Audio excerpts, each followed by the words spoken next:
few months ago, I made this video giving you 10 small tips that might help you win more. In a similar fashion, in today's video, I'll give you 10 mistakes that might be ruining your game. None of these are technically brand new information. I'm sure I've mentioned them in my other videos, but it's worth reminding again and again because I see these mistakes far too often. So let's get straight to it.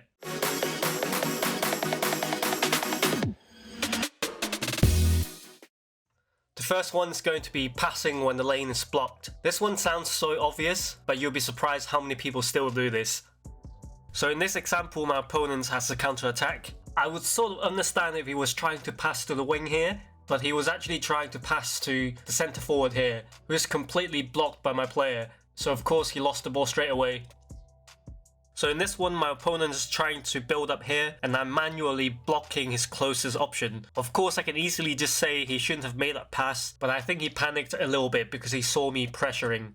And this is actually a downside with playing a narrow formation and to an extent defensive fullbacks as well. My opponent here is playing with 3 narrow forwards, and so you can see on the radar that all the forwards are quite central and they don't really have a lot of space to receive the ball. But with traditional wingers, normally they would position something like this, and so they would have a little bit more space to open up the option. But yeah, because of the formation, there's absolutely no options going forward. You might say this midfielder is free, but when the pass was made, he wasn't available, and Rijkaard could still easily intercept that pass. Once again, we see the narrow meta attack, and of course none of the passing lanes are free, and if you force a pass here then, you're gonna kill your attack instantly. Not using all your options. This is kind of related to the previous mistake. People are so fixated on passing to one player, even though the player is not free, and so they're not scanning the pitch for other options. That might not result in losing the ball straight away. Here my opponent is trying to pass to a player who has been manually blocked by Yamal here. So in these situations, instead of forcing a pass that's impossible, start scanning around the pitch and see what other options are there. If you look at the radar here, the centre back is quite free, and actually if you pass to him, that would draw this player in and that would open up the pass to the DMF. Here I'm saying try again, and look, this is exactly what I said would happen, but sadly he didn't make use of a DMF. We see these time and time again with the meta way of attacking. The meta dictates that you must only pass the ball forward and then you do a 1-2 layoff. Sometimes people do this with their muscle memory and they don't even look if the player is free. But you know who else is free? This guy here. But he didn't use that option and instead he forced a pass to Van Nistelrooy and lost possession immediately. And so this is what you should do instead, and I think this is going to help a lot of people who think they don't have any options to pass to. So let's analyze the forward options here. My attacking midfielder is being covered here. I could pass to my centre forward, but he'll be immediately surrounded by 3 players. I could pass to my winger, but again he'll be surrounded by 2 players immediately. So going forward isn't a good idea at this point. And yes, I could pass to Rijkaard, but that doesn't really do much. But notice how upon receiving the ball, instead of facing forward, I'm actually turning back with my player here. Because I've noticed that my left back is completely free on the other side of the pitch. And that's something that I think a lot of people miss. They focus too much on making forward passes or just getting stuck on one side of the pitch. They're not scanning the options on the opposite side. So much space to use on this side of the pitch. Pressure spam. This is when you defend by just holding the pressure button or sprint button, just charging at the ball whenever you can. This is not how you should defend at all. By doing so, you're pulling your players out of position, and it is often quite easy to evade, and you'll leave space behind. So in this example, my opponent is extremely aggressive, always just charging at the ball, but by doing so, he's not tracking the 1-2 and he's left my striker completely alone. And once again, ultra aggressive defending.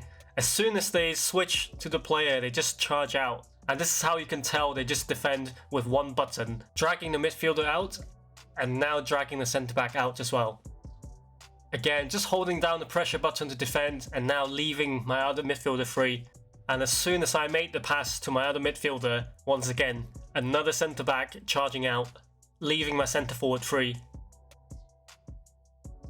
And this also applies to the small things as well, not just goal scoring opportunities. Here my opponent is holding down sprints, trying to anticipate me passing back or going backwards. You need to remember, by going back or passing backwards, I'm not creating any immediate danger. So there's no need to be this aggressive when someone is turning back. And instead, you should always stay goal side when you defend, because otherwise, this is going to happen. Watch my defending tutorial to learn what is the best way to defend. Only passing forward.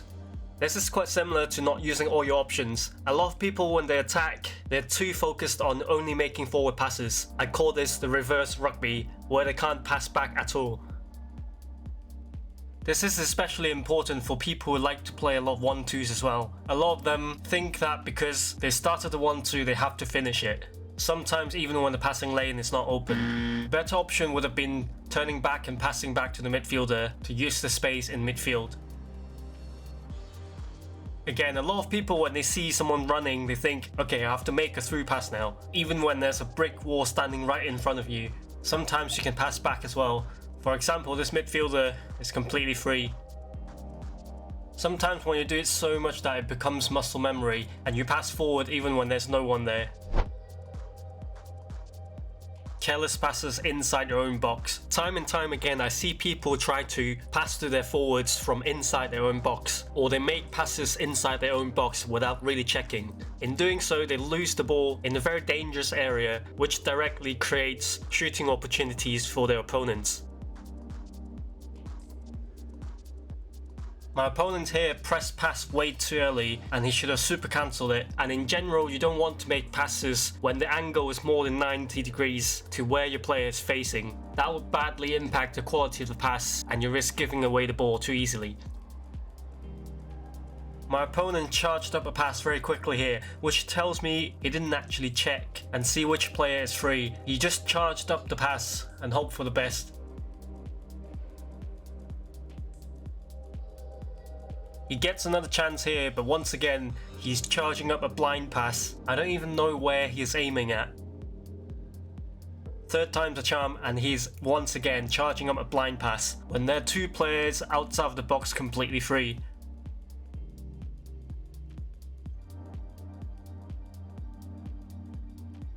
Don't get me wrong, I'm not saying you shouldn't get rid of the ball inside your own box, but there's a dedicated clearance button and you should absolutely use it over charging up a long pass. For two reasons.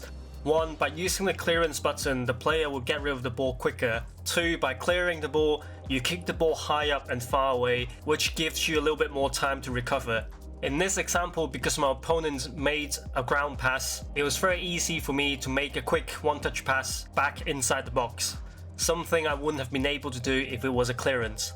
Again, just highlighting how easy it is to make a missed pass inside your own box. In this frame, you might think, okay, the other defender is free so I can pass to him. But you'll see it's so easy to intercept a pass inside your own box. So if you're unsure or you feel pressured, just clear the ball. It's better to lose the ball high up the pitch than inside your own box. Passing to your forwards too early. This is something that I mentioned in my possession guide, and it's something that I see a lot of people do, especially when they play counter-attack. A lot of people think that attacking means that you have to pass the ball to your forwards as fast as possible. Sometimes by doing so you run into a dead end or you kill your attack.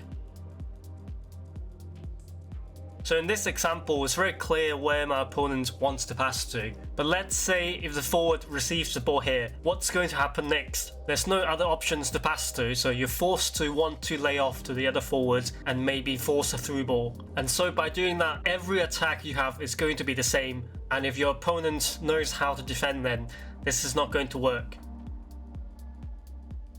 So again, my opponent sees Lamine Yamal making a run and instinctively he goes, okay, I have to make a through pass to him. Lamine Yamal, after receiving the pass, he's immediately contained by three players here and he doesn't really have anywhere to go. And once again, my opponent here kicks the ball to the wing as fast as possible. To be fair, he's done quite well here to hold on to the ball, and this is a problem with the combination of the playstyle and individual instructions. My opponent here is playing long ball counter, and as a result, all the players are running away from the ball, expecting to receive a long ball, and so no one's coming close to support Messi, and on top of that, I'm sure he's playing defensive instruction on his right back. As you will see later on, he also doesn't do anything to support Messi, and eventually just got stuck.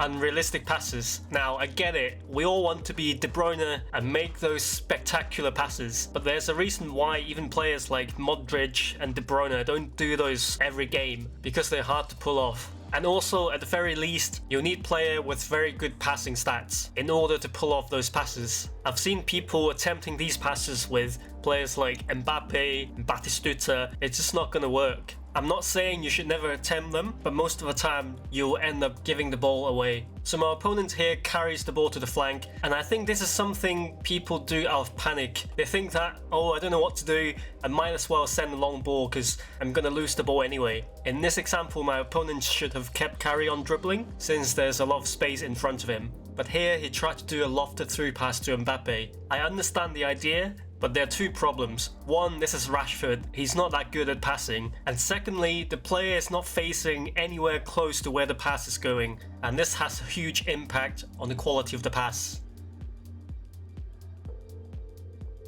And we have the second example.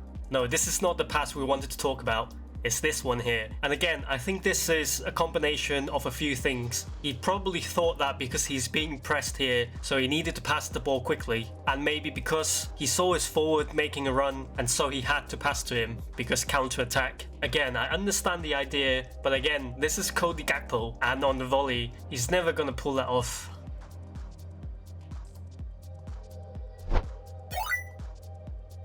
Long ball to short players. I personally don't do a lot of long balls anyway, but I see a lot of players who like to launch long balls to players who are either not very tall or don't have good heading stats. We're talking about forwards like Inzaghi and Eto'o, players that are just not very good in the air. I'm not saying it will never work, but 9 out of 10 times you're going to lose the ball. Okay, I don't think this needs a lot of detailed analysis, so I'm going to just show you one example. So my opponent has the ball with the left back here, and I think he got a bit stuck here and not knowing how to progress forward. He sees his right winger somewhat free on the wing and decided to send a long ball to him. Now, there are two problems. As someone who likes to do these kind of passes a lot, this is just not enough space. He would need to be positioned closer to the sideline in order to have enough space for these kind of passes. And secondly, this is Lee Kang-in. If that was someone tall like Gullit, then maybe it would have worked a bit better. But because that's Lee Kang-in, he's not going to win the header.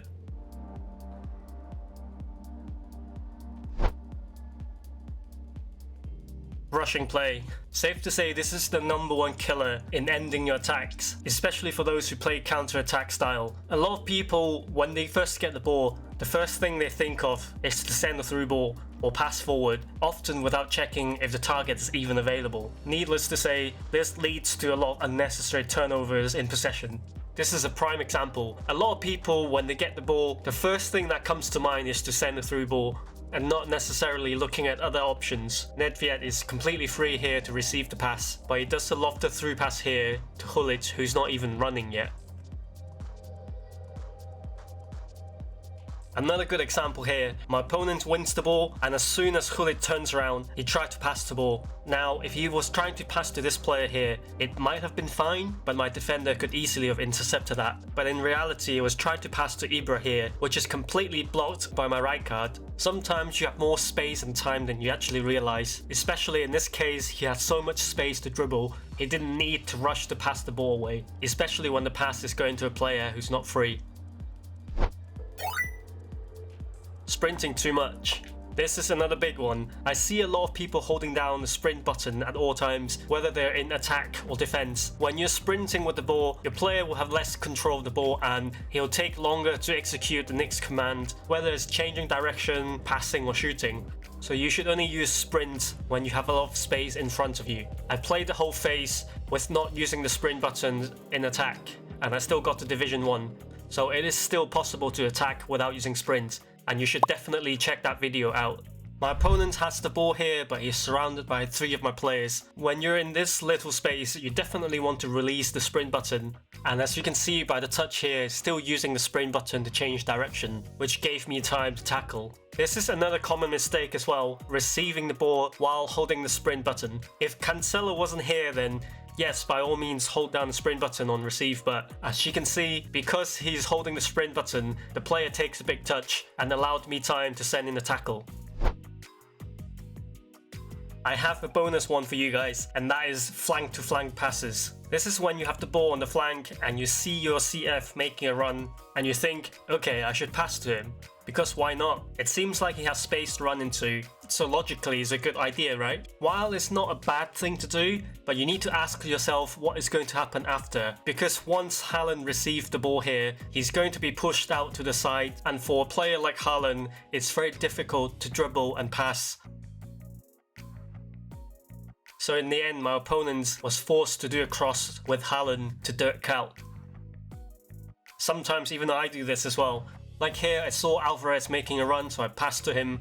But now that he's on the flank, I'm not very confident with dribbling with him. And I'm certainly not going to cross to Bruno Fernandes. So in the end, I'm forced to pass back anyway. So that's my 10 mistakes. That might be ruining your game. If you've learned something new, then let me know in the comments below. A massive thank you to my channel members for supporting the channel, and especially these people for supporting me for over a year. The support has been absolutely massive, so thank you very much for that. If you do want to support the channel, do consider joining the channel membership, and in return you get to see some of the videos like these a few days early. But you can also support the channel for free by liking this video and subscribe if you haven't already. Alright, that's it from me. Thank you very much for watching, and I'll see you in the next one.